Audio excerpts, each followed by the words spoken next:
স্বাগত জানাচ্ছি BD live 24 নিউজে। আপনাদের সাথে আছি আমি মিলিয়া খান। ভূমিকম্পে পুরান ঢাকায় ৩ জন নিহত, ৩ জেলায় আহত অর্ধ শতাধিক। বিস্তারিত দেখুন মোগল সম্রাটের রিপোর্টে। ক্যামেরায় ছিলেন শরীফ আহমেদ। ভূমিকম্পে আজ শুক্রবার সকালে ৩ জন নিহত হয়েছেন বলে জানিয়েছেন স্বাস্থ্য অধিদপ্তর। ঢাকার নরসিংদী ও গাজীপুরে আহত হয়েছেন অর্ধ শতাধিক। নিহত ব্যক্তিদের মধ্যে 2 জনের নাম জানা গেছে।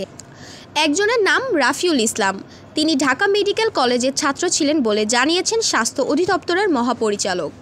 তবে মিটফোর্ড হাসপাতালের জরুরি বিভাগে ওয়ার্ড মাস্টার সাজ্জাদ বলেন তিনি সলিমুল্লাহ মেডিকেল কলেজের ছাত্র ছিলেন।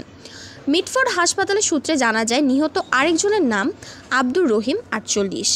12 বছরের একটি শিশুর মরদেহ আনা হয়েছে, তার পরিচয় জানা যায়নি।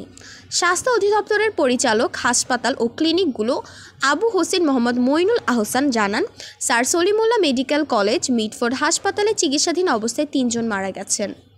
মিটফোর্ড হাসপাতালের জরুরি বিভাগের ওয়ার্ড মাস্টার সাজ্জাদ। ভূমিকম্পের পর 3 জনের মরদেহ আনা হয়েছে। পুরান ঢাকা থেকে তাদের মরদেহ আনা হয়। পুলিশের লালবাগ বিভাগের উপকমিশনার মল্লিক আহসান উদ্দিন সকালেকে বলেন, ভূমিকম্পের সময় পুরান ঢাকার কসাইটুলি এলাকার একটি ভবনের রেলিং ধসে পড়ে। 3 জন ঘটনাস্থলে নিহত হন। তারা রাস্তা দিয়ে হেঁটে যাচ্ছিলেন। ফায়ার সার্ভিস ও পুলিশ সদস্যরা ঘটনাস্থল পরিদর্শন করেছেন।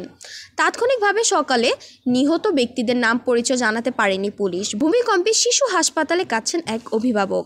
তানভীর আহমেদ স্বাস্থ্য অধিদপ্তর জানিয়েছে, ভূমিকম্পে ঢাকা মেডিকেল কলেজ হাসপাতালে 10 জন আহত হয়েছেন। গাজীপুরে তাজউদ্দিন আহমেদ মেডিকেল কলেজ হাসপাতালে আহত হয়েছেন 10 জন। নরসিংদী জেলা হাসপাতালে আহত 45 জনের মধ্যে 3 জনকে গুরুতর অসুস্থ অবস্থায় ঢাকা মেডিকেল কলেজ হাসপাতালে রেফার করা হয়েছে। নরসিংদী 100 শয্যা হাসপাতালে আহত হয়েছেন 10 জন। টেলিফোনে হতাহত ব্যক্তির এসব খবর জানা গেছে বলে স্বাস্থ্য অধিদপ্তর জানিয়েছে। সরেজমিনে সকালে দেখা যায় কসাইটুলিতে 22C 5 তলা ভবনে ভেঙে পড়ার রেলিং সরাচ্ছে ফায়ার সার্ভিস। সজীব নামের স্থানীয় একজন প্রথম আলোকে জানান, ভূমিকম্পের সময় সবাই ছুটাছুটি করছিল। পরে একজন এখানে শিশুসহ 3 জন গুরুতর আহত হন। তাদের দ্রুত হাসপাতালে নেওয়া হয়। ফায়ার সার্ভিস ঢাকা সদর জোন 1 এর জোন কমান্ডার এনামুল হক বলেন, ভবনের ভেতর কেউ আটকে আছে কিনা তারা খোঁজ করছেন। এতক্ষণ আমাদের সাথে থাকার জন্য ধন্যবাদ। সবসময় বিডি লাইভ 24 নিউজের সাথেই থাকবেন। বিডি লাইভ 24 নিউজ, সত্যের সন্ধানে অবিরাম।